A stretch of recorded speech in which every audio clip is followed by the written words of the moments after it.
ओम श्री गुरुदेव दत्त, ओम श्री स्वामी समर्थ, ओम नमः शिवाय। कल्याण ज्योतिष यूट्यूब चॅनलवरील हिंदू धर्मात देवपूजा कशी करावी या विशेष कार्यक्रमात आपलं स्वागत आहे। काय मंडळी, रोजच्या धावपळीत आपण देवाची पूजा मनापासून करतो का, की फक्त नाममात्र म्हणून उदबत्ती लावली की झाली पूजा? अरे बाबांनो, असं करू नका। देवपूजा म्हणजे काहीतरी विशेष असतं। भक्ती, श्रद्धा आणि मन शांतीचा सुंदर संगम आहे।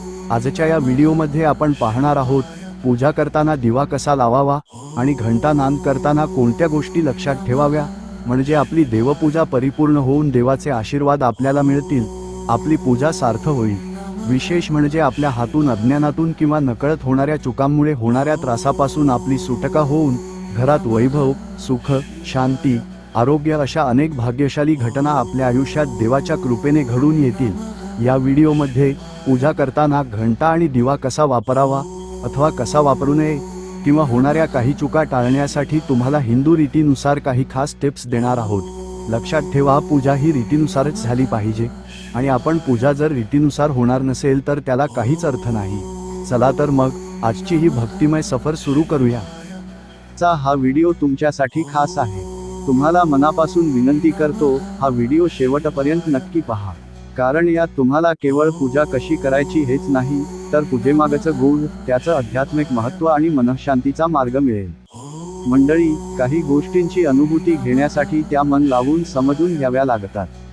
ही पूजा केवळ देवाची प्रसन्नता मिळवण्यासाठी नाही, तर तुमच्या मनाला आणि घराला सुख, समाधान मिळवून देण्यासाठी आहे। म्हणूनच विनंती आहे, व्हिडिओ अर्धवट पाहून थांबू नका, शेवटपर्यंत बघा। तुमच्या मनातली श्रद्धा आणि भक्ती वाढेल, हे मी तुम्हाला वचन देतो। चला तर मग या सुंदर प्रवासाला सुरुवात करूया, मनःपूर्वक आणि भक्तिभावाने। ओम नमः शिवाय। तुमचं प्रेम आणि श्रद्धा हीच माझ्यासाठी खरी प्रेरणा आहे। हा व्हिडिओ शेवटपर्यंत पाहून तुमचं मन शांत आणि प्रसन्न होईल, हे नक्की। तसेच आपल्या काही सूचना असतील तर व्हिडिओ खाली कमेंट्समध्ये नक्की सांगा आणि आपल्या जवळच्या लोकांपर्यंत ही माहिती पोहोचवा। श्री गुरुदेव दत्त।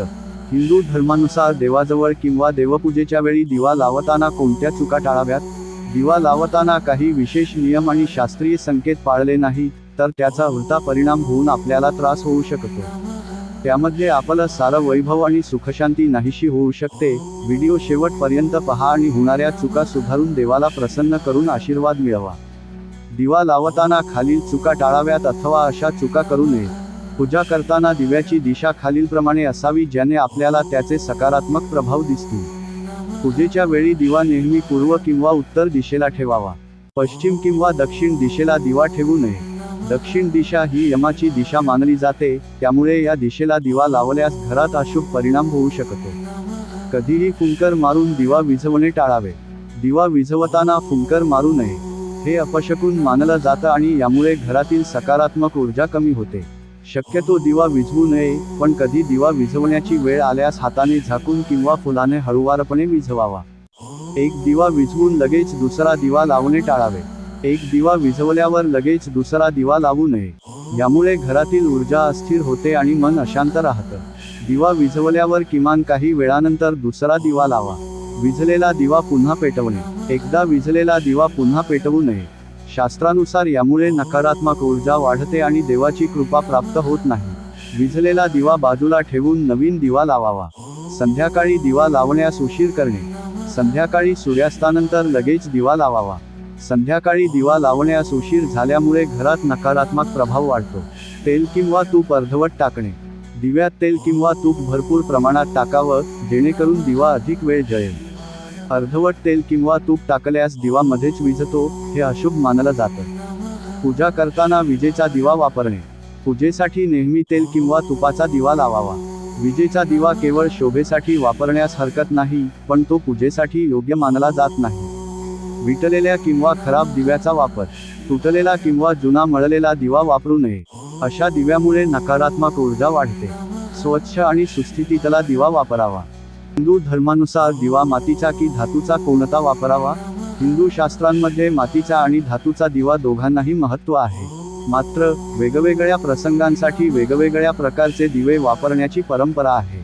मातीचा दिवा हा सात्विकतेचं आणि पावित्र्याचं प्रतीक आहे। दिवाळी, नवरात्र आणि विशेष पूजा विधीत मातीचा दिवा प्राधान्याने वापरला जातो. मातीचा दिवा वापरल्यास वातावरणात प्राकृतिक ऊर्जा आणि पवित्रता निर्माण होते. मातीचा दिवा वापरण्यास खालील मंत्र सांगितला जातो. खालील मंत्र डिस्क्रिप्शन मध्ये दिला आहे. मृत्तिका हस्तगता लक्ष्मी स्थिरत्व देही मे गृहे सर्वकाम समृद्ध्यर्थ दीप द्रष्टुम गृहे माम. मातीचा दिवा शुद्ध पाण्याने स्वच्छ करून वापरावा. धातूचा दिवा, विशेषतः पितळ, तांबे आणि चांदीचे दिवे शुभ मानले जातात. घरात नित्यपूजेसाठी धातूचा दिवा वापरणं अधिक शुभ मानलं जातं. चांदीचा दिवा धनलाभासाठी शुभ मानला जातो. पितळ किंवा तांब्याचा दिवा सात्विक ऊर्जा वाढवतो. धातूचा दिवा वापरण्यासाठी मंत्र, खालील मंत्र डिस्क्रिप्शन मध्ये दिला आहे. दीप ज्योतिः परब्रह्म दीप सर्वतमुपहम दीपेन साध्यते सर्वां संध्यादीप नमोस्तुते. धातूचा दिवा नेहमी स्वच्छ ठेवा आणि वापरानंतर गंगाजळ, तांब्याचं पाणी घालून शुद्ध करा. अतिशय महत्त्वाचं, देवपूजा करताना घंटा आणि दिवाबत्ती कशी करावी याची शास्त्रशुद्ध पद्धत. देवपूजेतील प्रत्येक कृतीला एक विशिष्ट शास्त्रशुद्ध महत्त्व आहे. त्यातील घंटा वाजवणे आणि दिवाबत्ती ही पूजेतील अत्यंत पवित्र आणि महत्त्वाची कृत्य मानली जातात. या कृती केवळ धार्मिक परंपरेचा भाग नसून त्यामागे आध्यात्मिक आधार आहे. चला तर मग देवपूजेत घंटा आणि दिवाबत्ती कशी करावी याची शास्त्रशुद्ध पद्धत समजून घेऊया. घंटा वाजवण्याचे शास्त्रशुद्ध महत्त्व आणि पद्धत. हिंदू धर्मानुसार घंटा वाजवण्याचे महत्त्व. पूजेच्या सुरुवातीला आणि आरतीच्या वेळी घंटा वाजवण्याचा प्रघात आहे. घंटानादामुळे नकारात्मक ऊर्जा नष्ट होते आणि घरात सकारात्मक स्पंदने निर्माण होतात. घंटानादामुळे मन एकाग्र होते आणि चिंता व तणाव दूर होतो. ओम या नादाशी घंटानादाचा स्वर साधर्म्य साधतो, त्यामुळे मन शांत होते. देवी देवतांना जागृत करण्यासाठी आणि वातावरण शुद्ध करण्यासाठी घंटा वाजवली जाते. हिंदू धर्मानुसार घंटा वाजवण्याची शास्त्रशुद्ध पद्धत. पूजेच्या सुरुवातीला घंटा वाजवा. घंटा उजव्या हातात घ्या. डावा हात अपवित्र मानला जातो, त्यामुळे उजव्या हाताचा वापर करावा. डावा हात घट जोडून शरीर स्थिर ठेवून घंटा वाजवा. घंटा वाजवताना भक्तिभाव आणि श्रद्धा ठेवावी. घंटा वाजवताना खालील मंत्र म्हणावा. ओम गण गणपतये नमः. ओम नमः शिवाय. ओम भूर्भुवः स्वः तत्सवितुर्वरेण्यं. घंटा वाजवताना नाद सातत्यपूर्ण आणि शांतिदायी असावा. आवाज खूप मोठा किंवा खूप मंद नसावा. दिवाबत्ती करण्याचे शास्त्रशुद्ध महत्त्व आणि पद्धत. हिंदू धर्मानुसार दिवाबत्तीचे महत्त्व. दिवा हा प्रकाश आणि तेजाचे प्रतीक आहे. दिव्यामुळे घरात आणि पूजास्थळी सात्विक ऊर्जा आणि सकारात्मकता निर्माण होते. देवी देवतांना तेजस्वी स्वरूप मानले जाते, त्यामुळे दिव्याच्या प्रकाशात त्यांचं साक्षात्कार होतं. दिव्याचा प्रकाश अंधकार दूर करून ज्ञानाचा मार्ग दाखवतो. घरात दिवा लावल्यानं दुष्ट शक्ती दूर होतात आणि घरात आनंद आणि शांती नांदते. हिंदू धर्मानुसार दिवाबत्तीची शास्त्रशुद्ध पद्धत. दिवा लावताना तूप, गाईचे तूप सर्वोत्तम किंवा तिळाचे तेल वापरावं. वातीसाठी शुद्ध कापसाचा वापर करावा. दिवा लावताना प्रथम दक्षिणेकडे तोंड करून वंदन करावे. तुम्ही म्हणाल दक्षिण दिशा अशुभ आहे. हो, अगदी बरोबर, पण दिवा लावताना प्रथम दक्षिणेकडे तोंड करून वंदन करावे यामागे एक विशिष्ट शास्त्रशुद्ध कारण आहे. हिंदू धर्मात दक्षिण दिशा ही यमाची, मृत्यूच्या देवाची दिशा मानली जाते.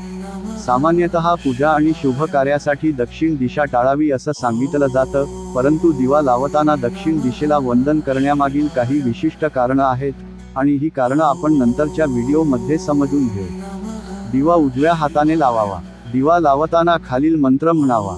ओम दीपज्योतिः परब्रह्म दीपज्योतिर्जनार्दन दीपो हरतु मे पाप संध्यादीप नमोस्तुते. पूजेच्या वेळी दिवा नेहमी देवाच्या उजव्या बाजूला ठेवावा. आरती करताना दिवा देवाच्या मूर्तीच्या समोर दक्षिणावर घड्याळाच्या दिशेने फिरवावा.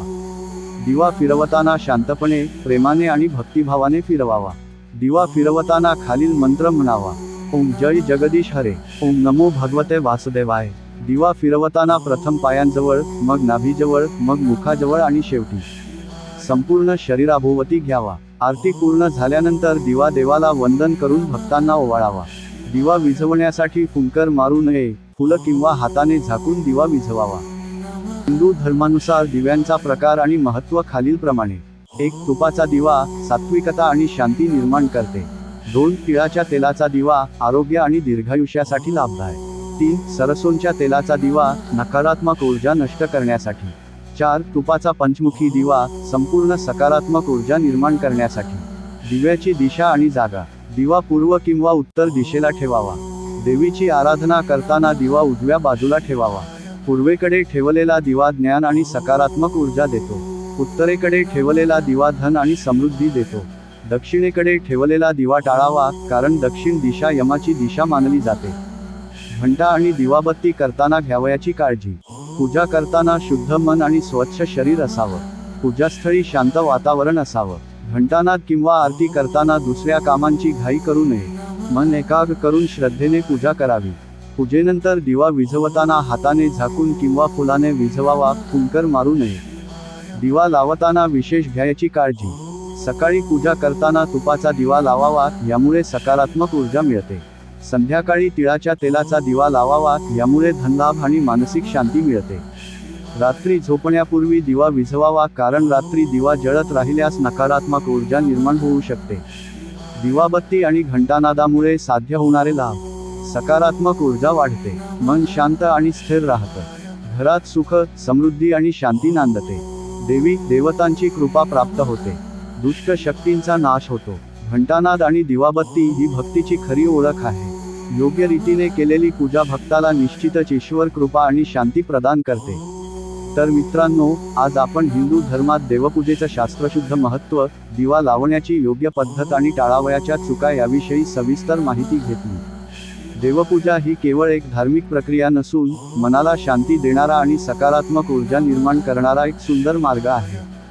पूजा करताना भक्तिभाव महत्त्वाचा आहे. दिवा लावताना भक्ती आणि श्रद्धेने देवाचं स्मरण करा. योग्य दिशेला दिवा लावा, मन एकाग्र ठेवा आणि देवाची कृपा मिळवा.